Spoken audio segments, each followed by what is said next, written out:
शिवसेना पक्षनाव आणि धनुष्यबाण चिन्हाबाबत सर्वोच्च न्यायालयात सरन्यायाधीश सूर्यकांत यांच्या त्रिसदस्यीय खंडपीठासमोर आज महत्त्वाची सुनावणी पार पडली. उद्धव ठाकरे गटाचे वकील कपिल सिब्बल यांनी केवळ आमदारांचे संख्याबळ म्हणजे मूळ राजकीय पक्ष नव्हे असा जोरदार युक्तिवाद केला. तसेच निवडणूक आयोग आणि विधानसभा अध्यक्षांच्या भूमिकेवर तीव्र सवाल उपस्थित केले. दरम्यान राजकीय पक्षातील बहुमताचा विचार निवडणूक आयोगाने करायला हवा होता असं महत्त्वपूर्ण निरीक्षण न्यायमूर्ती जॉय मल्ल्या बागची यांनी नोंदवलं. या ऐतिहासिक सत्ता संघर्षावर आता उद्या दुपारी 2 वाजता सर्वोच्च न्यायालयात पुढील सुनावणी होणार आहे. केंद्रीय रस्ते वाहतूक मंत्री नितीन गडकरी आणि त्यांच्या कुटुंबाविरोधात E20 इंधन धोरणावरून सोशल मीडियावर पसरवण्यात येणारे AI generated deep fake video आणि बदनामीकारक पोस्ट्स तातडीने हटवण्याचे निर्देश मुंबई उच्च न्यायालयाने मेटा, गुगल आणि X या कंपन्यांना दिलेत. न्यायालयाने या विकृत मजकुरावर कडक ताशेरे ओढत धोरणांवरील रास्त टीकेला बंदी नसून केवळ बनावट कंटेंटवर कारवाई केली जाईल असं स्पष्ट केलं. दरम्यान E20 मुळे गाड्या खराब होत असल्याच्या बातम्या गडकरींनी फेटाळल्यात. E20 मुळे प्रभावित होणाऱ्या 2023 पूर्वीच्या गाड्यांचे सुट्टे भाग कंपन्यांकडून मोफत बदलून दिले जातील असं सांगत त्यांनी ग्राहकांना दिलासा दिलाय. सरकारने मागण्यांवर त्वरित तोडगा न काढल्यास 6 ऑगस्ट रोजी सकाळी 6 वाजेपासून आकस्मिक वैद्यकीय सेवा अनिश्चित काळासाठी बंद करण्याचा इशारा राज्यातील डॉक्टरांच्या विविध संघटनांनी दिलाय. IMA, MARD, ASMI आणि सुपर स्पेशालिस्ट संघटनांनी या संयुक्त आंदोलनाची घोषणा केली असून त्यामुळे आरोग्य व्यवस्था कोलमडण्याची भीती आहे. BHMS, CCMP नोंदणी स्थगित करणं आणि निवासी डॉक्टरांचे प्रलंबित प्रश्न सोडवणं या प्रमुख मागण्यांसाठी हे आंदोलन सुरू आहे. सरकारसोबत मुंबईत चर्चा सुरू असली तरी ठोस निर्णय झालेला नाही. हा संप लागू झाल्यास तातडीच्या आणि गंभीर उपचारांची गरज असलेल्या रुग्णांचे हाल होण्याची शक्यता निर्माण झाली आहे. केंद्रीय कर्मचारी आणि पेन्शनधारकांसाठी एक आनंदाची बातमी समोर आली आहे. जून 2026च्या ग्राहक मूल्य निर्देशांकाच्या आधारे जुलै 2026 पासून महागाई भत्त्यात 3 ते 4% वाढ होण्याचे स्पष्ट संकेत मिळत आहेत. सध्या कर्मचाऱ्यांना 60% दराने महागाई भत्ता मिळत असून नवीन वाढीनंतर हा भत्ता 63 किंवा 64% पोहोचू शकतो. जर सरकारने 3% वाढ मंजूर केली तर किमान 18,000 रुपये मूळ वेतन असलेल्या कर्मचाऱ्यांच्या पगारात दरमहा 540 रुपयांची भर पडेल. या वाढीची अधिकृत घोषणा सणासुदीच्या काळात सप्टेंबर किंवा ऑक्टोबर महिन्यात होण्याची शक्यता असून 1 जुलै 2026 पासूनची थकबाकीही कर्मचाऱ्यांना मिळणार आहे.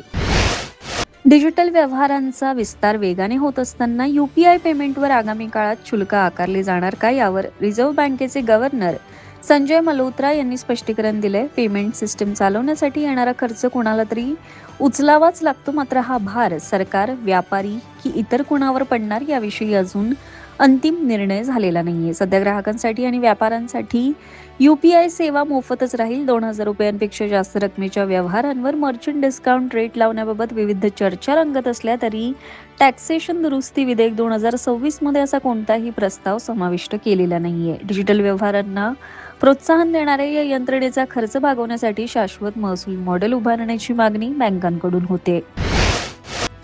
भारतीय रिझर्व्ह बँकेच्या पतधोरण समितीने रेपो दर 5.25% जैसे थे ठेवण्याचा निर्णय घेतलाय. जागतिक पातळीवरील अनिश्चितता आणि कच्च्या तेलाच्या किमतीतील चढ-उतार लक्षात घेता मध्यवर्ती बँकेने आपली तटस्थ भूमिका कायम ठेवली आहे. या निर्णयामुळे फ्लोटिंग दरावर गृहकर्ज, वाहन कर्ज घेतलेल्या सामान्य ग्राहकांच्या मासिक हप्त्यांमध्ये कोणतीही वाढ होणार नाही. तसेच बँकांकडून मुदत ठेवींवरील आकर्षक व्याजदरांमध्ये लगेचच कपात केली जाणार नाही, ज्यामुळे गुंतवणूकदारांना दिलासा मिळालाय. RBIने चालू आर्थिक वर्षासाठी देशाचा GDP वृद्धी दर 6.7% आणि महागाई दर 5% राहण्याचा अंदाज व्यक्त करत आर्थिक स्थैर्याचा विश्वास दिलाय. फ्लिपकार्टच्या आगामी फ्रीडम सेलमध्ये आयफोनसह अनेक स्मार्टफोनवर बंपर डिस्काउंट जाहीर करण्यात आलाय. सर्व ग्राहकांसाठी हा सेल 8 ऑगस्ट पासून सुरू होणार असून प्लस आणि ब्लॅक मेंबर्सना 7 ऑगस्ट पासूनच या ऑफर्सचा लाभ घेता येईल. या सेलमध्ये 1,34,900 रुपयांचा आयफोन 17 प्रो 1,26,900 रुपयांना उपलब्ध असेल. SBI किंवा फ्लिपकार्ट ॲक्सिस बँकेच्या क्रेडिट कार्डवरून खरेदी केल्यास अतिरिक्त 5,000 रुपयांची सूट मिळून हा फोन 1,21,900 रुपयांच्या प्रभावी किमतीत मिळेल. आयफोन 15 हा 55,900 रुपयांना मिळेल. याशिवाय आयफोन 17 प्रो मॅक्स पिक्सेल 10 सिरीजवरही मोठी सूट मिळणार असून स्मार्टफोन खरेदीदारांसाठी ही उत्तम संधी मानली जाते.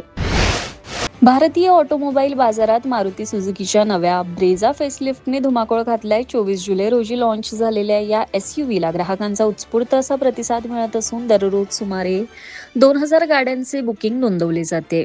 या गाडीची सुरुवातीची एक्स शोरूम किंमत 7,40,000 रुपये आहे. विशेष म्हणजे ग्राहक टर्बो पेट्रोल, सीएनजी आणि 1.5 लिटर पेट्रोल या तिन्ही इंजिन पर्यायांना पसंती देत आहेत. एकूण बुकिंगमध्ये टर्बो पेट्रोल आणि सीएनजीचा प्रत्येकी 35%, तर 1.5 लिटर पेट्रोलचा 30% वाटा आहे. 5 star safety rating, 6 airbags, 360 degree camera आणि सनरूफ अशा आधुनिक फीचर्समुळे ही गाडी टाटा नेक्सॉन आणि हुंदाई वेन्यूला जोरदार टक्कर देते.